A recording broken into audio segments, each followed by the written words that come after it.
Hey, do you teach yoga? Have you ever trained to lead yoga classes, to be a yoga therapist? Have you ever owned a yoga studio?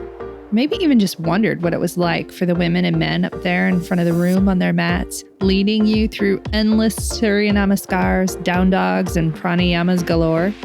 Well, these are their stories, and mine.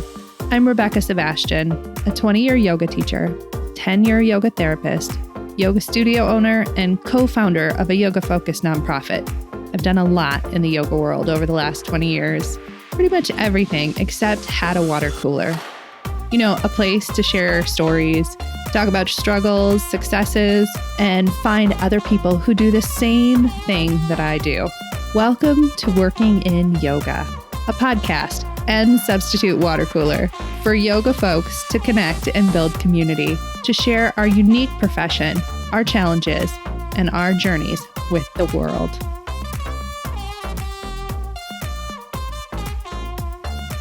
Hey friends, welcome to Working in Yoga. This is another in the series, What Nobody Told You. The topic for this week was inspired by my recent comment on somebody's Instagram post, and this person was talking about how all yoga teachers kind of have stuff and that we aren't all super regulated and calm and collected all the time. And I made the joke, which I have made before, that nobody ever woke up one day and was like, wow, my life is great. My parents love me. I have no medical challenges. I should totally go to yoga. Because the reality is something different. So let's talk about it. I want to talk about something today that is true about this profession and not really said out loud.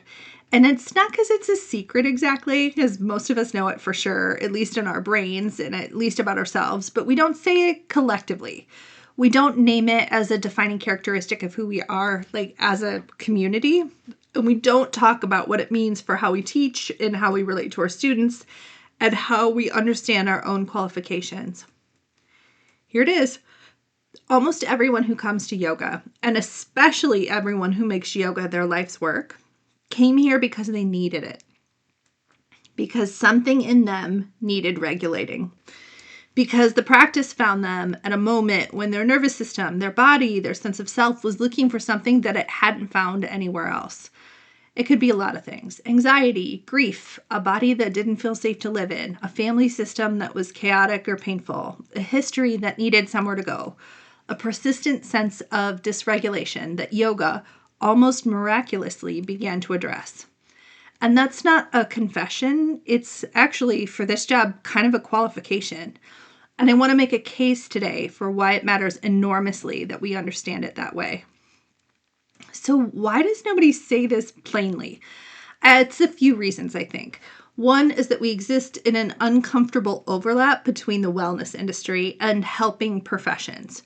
And both of those worlds have very complex and in some ways like opposite relationships to the idea of the wounded healer narrative. So the wellness industry first wants its practitioners to be aspirational, glowing, the living advertisement for the product.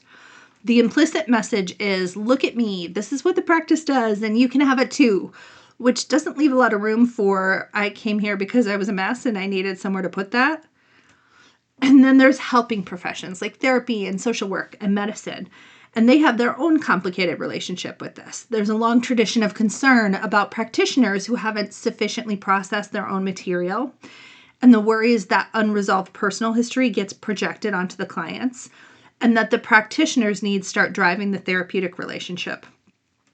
So there's pressure to present as sorted, as having done the work, as being, professionally speaking, fine. And neither of those frameworks actually make space for the honest truth of how most yoga professionals came into this work. And so we manage it privately.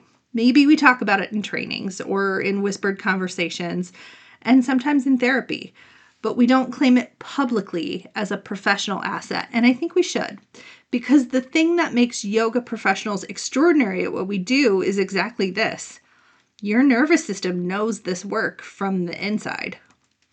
So let me paint a picture more specifically, because I think sometimes abstraction gets us off the hook from really sitting with an idea. So you got on the mat because of something. Maybe you know exactly what it was. Maybe it took years for you to understand. Maybe you came in thinking that this was all just exercise and then discovered, to your surprise, that something much bigger was happening.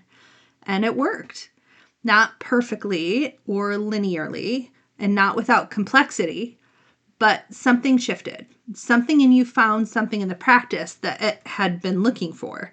And that experience, that profound, personal, embodied experience of the practice actually doing what it promises to do, became the foundation of everything you have to offer as a teacher. You know what it feels like to be dysregulated. You know what it feels like to be in a body that doesn't feel like home. You know what it means when someone walks into a class carrying something heavy and visible and unacknowledged.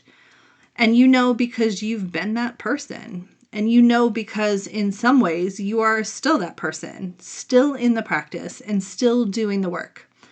That's not a liability. That's actually your most important credential. The students who come to you are not coming for a fitness experience, even when they think they are. They're coming because something in them is looking for that something, and your capacity to meet them there, where they're at, and to understand from the inside what that search feels like is irreplaceable. No training program teaches it.